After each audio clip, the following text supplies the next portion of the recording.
Vīzija, redzējums, tas ir atklāsme, pravietojums Dieva teiktais par nākotni, un es apskatījos, ko tas nozīmē šajā te tulkojumā, jo tāpēc, ka kā jau jūs labi zinat, ka tulko no vienas valodas uz otru, tad viens vārds vienā valodā ietver vairākas nozīmes, un pārnesot uz otru valodu dažreiz nav ekvivalenti tam vārtam otrajā valodā, un tad izvēlas to, kam varētu būt tai valodai tuvākā nozīme, ja? Un dažreiz tie vārdi zaudē nedaudz to savu saturu, to pilno krāsainību. Un šis vārds vīzija, latviski mums vispārībā nav skaidrs, kas ir vīzija, ka tu redz pie debesīm kaut kādu zīmi, tā ir vīzija, vai tas ir, ko tu sapnī redz, kas tas ir vīzija? Vīzija, tas ir skatījums iekšējais, tā kā savā smadzenēs, savā galvā tu redzi, tā ir vīzija. Un parasti, ko mēs redzam savā galvā? Mēs savā galvā redzam kaut kas, man notiks, man nesanāks, man neizdosies, iziešu ārā, es paklupšu, ja mums ir uzreiz bilde galvā. Un mums pārsvarā ir tā negatīvā bilde galvā, bet vīzijas dēls tas ir pozitīvā bilde par tavu nākotni, ko tu iedomājies, kāda būs tava nākotne. Un bez šīs te pozitīvās iedomāšanās, bez šī redzējuma, bez tava skatījuma par nākotni, tas ir tas, ko Salmana pamācībās, ko Salmans teica, jeb sakāmvārdos pasaulē gudrākais cilvēks teica, bez šāda te skatījuma savā smadzenēs iekšā galvā, ka tu, ja tev nav šis te skatījums, tad cilvēki iet bojā, perish ir angliski tas vārds, iznīkst, novārkst, panīkst. Nav šī te virzīšanās uz priekšu, un kāpēc es teicu vīzijas dēles, tam nav nekāds principā būtisks nozīmes dēles, vai tas ir papīrs, vai tas ir plakāts, es pateikšu vīzijas plakāts, tad atkal radīsies jautājums, kāds ir plakāts, jo mums jau savas asociācijas ir vārdu plakāts. Es domāju, tas dēlis ir tāds neizdevies vārds, bet viņam vismaz nav nekādas tādas asociācijas turklāt, kā piemēram plakātam vai papīrs, vai tas var būt vienalga kāda materiāla auduma, tas var būt, kur tu piespraud, vai tas var būt, kur tu uzlīmē, vai tu ar ņopkām piespraud korķa kaut kādam lielam tādam dēlim, vai tas var būt vienalga kādas formas papīrs, vai tas var būt aplis, ja tam nav būtisks nozīmes, uz kā tu liec tās lietas virsū, par ko es stāstīšu, bet būtiski nozīme ir, lai būtu šī vīzija un šis te redzējums. Nākamais ir mans video par to, kādā veidā piepildās arī tajā laikā, kad mēs nezinājām vispār, kā to nosauc, un ka vispār tā ir vīzija, un ka tas ir vīzijas dēlis, un ka kaut ko vispār mēs par to neko nezinājām. Es jums šajā te video pastāstīju, kā tas viss realizējās. Tam nav maģiska nozīme, tas nav buršanās, tas nav, mēs tagad kaut kādus rituālus maģiju, tur taisam, un lai man būtu tas nav ar tādu pieeju tas darīts. Vienkārši, ja mums ir skaidrība, ja mēs, tā teikt, zinām, ko mēs gribam, tad arī tas viss notiek, jā, tas arī ir Bībelē rakstīts, prasa, un tev tiks dots, jā, ja tu nezini, ko tu gribi, tad tas nozīmē, ka tu nevari arī paprasīt, un ja tu nevari paprasīt, tev nav.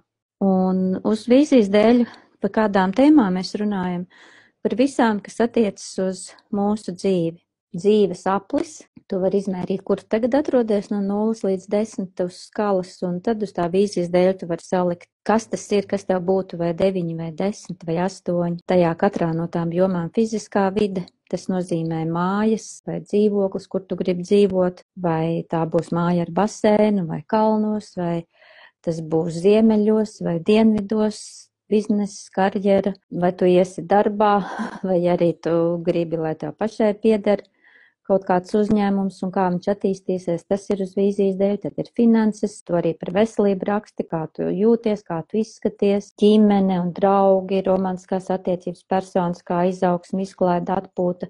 Visas šīs te jomas ir ļoti svarīgas un būtiskas, tāpēc viņas atrodas šeit uz tā dzīves apļa. Tā, kad taisa viņu, tad vispirms ir jāsaprot, kāpēc mēs dzīvojam. Mēs dzīvojam, lai mēs izbaudītu dzīvi, un kā mēs to savu dzīvi izbaudām, ar sajūtām, un tās sajūtas visas ir visās šīs 5 jomās, jā. Mēs izbaudām ar sajūtām, kādā veidā, tas ir tas angliski vārds feelings, kā tu jūties, kas dod jušanos, kas tev dod feeling, padomā par to. Un mums ir 5 smaņas, redzi, dzirdi, tausti, garša, oža, un vēl mums ir emocijas, sajūtas, domas, gars.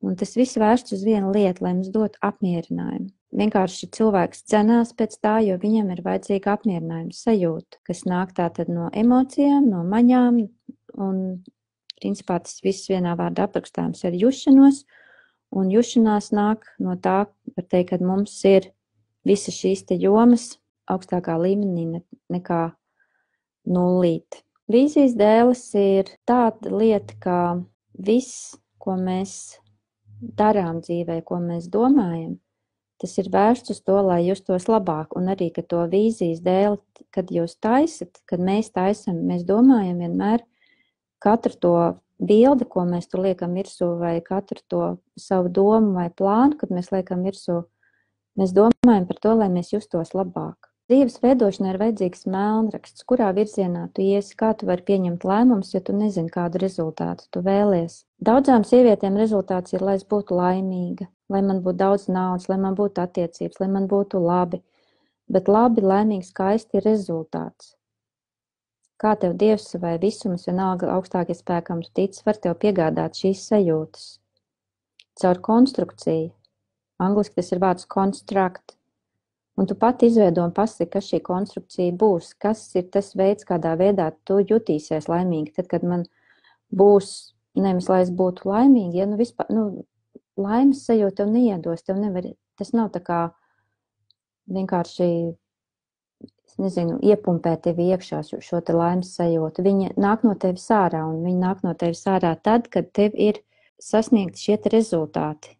Šīs te visās jomās, tad, kad tev ir kaut kas kustās uz priekšu, kaut kur, ziniet, kad sajūtas mainās tanī momentā, nevis, kad jau ir tev 10, bet sajūtas mainās, kad kaut vai tevi nolīta, bet tev ir cerība. Tanī momentā, kad rodas cerība, uzšķiļ dzirksteli cerība, tanī momentā jau mainās sajūtas. Un ja tev ir redzējums uz to 10, kaut vai uz 6, vienalga, tev ir jau uzšķīlusies šī te pozitīvā sajūta, šī te dzirkstelīte jau ir uzšķīlusies. Tā tad ejam tālāk. Šis vīzijas dēlis, ir tā kā šis melnraksts. Dzīves, atkal latviski tas ir melnraksts, blueprint, tas ir tā kā, tas nav melnraksts, tas ir tā kā tāds arhitektūras plāns, teiksim tā. Un tajā arhitektūras plānā, teiksim, tavas dzīves mājai, tur ir dažādas sienas, tur ir tādas struktūras, konstrukcijas, ka tev ir skaidrs, tas ir tas, kas tas ir. Un, lai justos labāk, mums ir jāizplāno, kas tas ir, kas man dos justies labāk. No visām tām jomām, ko es jau jums teicu. Tas ir, varētu citiem vārdiem teikt, tas ir sajūtu vīzijas dēlis. Tur tā vīzijas dēļ ir lietas, mašīna kāda grib māju un tā tālāk, es gribu tur fotoaparātu profesionālu un tad es gribu studiju, un es gribu to, bet tas viss ir dēļ kaut kā apakšā. Apakšā ir tā tad sajūtas, jo tās lietas ir tev vajadzīgas, jo tu gribi sajūtas. Kā jau es teicu, mums ir šīs sajūtas, apmierinājums, un tas apmierinājums rodas tad, kad ir kaut kas jau noticis tanī virzienā, nav obligāti vienmēr 100% jau jābūt notikušam, bet tev jau rodas apmierinājums sajūta, ka tu ieraugi kustību, un tā kustība notiek tad, kad uzšķiļās cerības dzirkstēli. Jau tad ir kustība, un tad jau notiek, jo šī enerģija ir iekustināta. Kaut vai ar to, ka tev, jo mainās visas emocijas tanī brīdī, kad rodas cerība. Un gatavojot, ko tu liksi uz savu vīzijas dēļ, tad tu domā par sajūtām. Vienmēr tas ir tā kā uzrakst kaut vai sev uz papīra, tur visus šķirstot vai žurnālus, vai meklējot internetā bildes, vai pārskatot, kas jau tev ir, kā tu visu laiku sevi mēģini tā kā savienot ar sajūtām, ar to fotogrāfiju. Jo katram ir vajadzība justies labāk, pilnīgi katram cilvēkam bez izņēmuma. Un katrā no mums ir ilgas pēc kaut kā. Un dažreiz tu vari nosaukt vārdos to, dažreiz nevari. Tāpēc taisot to vīzijas dēli, uzliec uz tā arī attēlu, kas tev iekrīt sirdī, pat nezinot, kāpēc. Tu kaut ko šķirsti to žurnālu un te uzreiz aizrauj sāptu. Nezinu, varbūt es gribu, varbūt es negribu kādreiz tādu to uztaisīt, vai vispār kāpēc man iepatikās kaut vai šis krūms, vai šī puķa, vai krūzīte, vai vienalga kas, tu varbūt nevar izskaidrot, bet arī kādas no šīm te lietiņām vienkārši, kas tev uzrunā, uzliec. Un vienalga, vai tu vari izskaidrot, vai tu nevari izskaidrot. Un gatavojot vīzijas dēļ, visu laiku patur prātā domu, kādu feelingu es gribu sajust, Feelings ir tas, kas tev patur uz īstā ceļa, tas ir tā kā GPS signāls tumsā. Tā kā lidmašīnas, ka lido, viņiem arī ir tas signāls, ko viņi izsūta, ka katru reizi tie, kas ir, tās lidmašīnas trajektorijas skatās, ka viņi redz, ka tā lidmašīna ir angliski ir on track, tā kā latviski varētu būt tā kā uz trajektorijas, ja, ka tu esi, tas ir tavs signāls, šis te tieši tas sajūtas. Šīs sajūtas ir signāls, tas tavs trajektorijas signāls, vai tu esi atrodies tās savas īstās trajektorijas. Un tā trajektorija ir tā vīzijas, tavas vīzijas virzienā. Ir dažādi veidi. Šitien te es ieliku ekrānu tā kā uzņēmumu no tā, ko jūs varat atrast internetā. Ja jūs iegooglējat Vision Board, tad jūs redzat daudz dažādus šos te veidus. Katrai no jums atšķirsies šie te vīzijas dēļi. Un jūs ziniet, ka vīzijas dēļas tas nav kaut kāds, kaut kāds burvju, kaut kas vēl nezinu kas, jā, kaut ko būtu jādomā, ka tas būtu buršanās vai kas, bet mēs Adlera augstskolā taisam vīzijas dēli. Mēs taisījām, mums bija pat vesels pasākums veltīts tam. Tas ir ļoti, ļoti svarīgi. Jebkurā pat profesijā, pat vizualizēšana pat ir ļoti būtiska sportā. Un ir pat tāds tehnisks eksperiments izdarīts, kā tur bija kaut kādu laika periodu, es vairs neatceros precīzi cik, vai pat nedēļu, vai pat mēnesi, ka sportisti basketbolā, kur sēdēja un iedomājās, viņi vizualizēja to bumbu, kā viņi iemet, ka viņiem pat bija labāki rezultāti nekā tiem, kuri vienkārši gāja uz treniņiem. Tas ļoti daudz ietekmē tā vizualizēšana, un tam nav tāda pagrīdes nozīme. Es saku, pat mūsu augstskolā mēs taisījām šo te vīzijas dēli, un tad, kad tu taisi to, tad tu nedomā, ko tu vari, bet tu domā par to, ko tu gribi. Nevis par to, ko tev vajadzētu. Kāds cits domā, ko tev vajadzētu.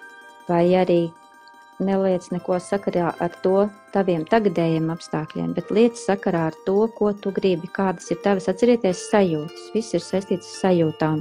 Uzliec gadu, ja tam vīzijas dēlim ir uzraksti. Un tad vienkārši plāno to vīzijas dēli, domā par krāsu. Es arī, piemēram, šo prezentācijas nevarēju saprast, kādā krāsā es gribu. Krāsai nav tāda maģiska atkal nozīme, bet krāsai ir feeling. Atcerieties, feelings vienmēr tā sajūta. Šī te sajūta nozīme. Un man dotajā brīdī vajadzēja šo te krāsu, es viņu izvēlējos, un mans vīzijas dēls ir sarkanā krāsā, bet tam nav maģiska nozīme, tam nav burģa nozīme, tam ir tavas sajūta nozīme. Kas tev pievēl, kura krāsa, tu vari likt uz baltas lapas, tu vari likt uz krāsainas lapas. Tas atkarīgs no tavām sajūtām, un izvēlies stilu, kā jau es teicu, citai būs vairāk vārdi, citai būs vairāk fotogrāfijas, bildes, attēli. Es esmu redzējis vīzijas dēli, kas ir vispārībā no viena līdz otram galam uzzīmēts pašas.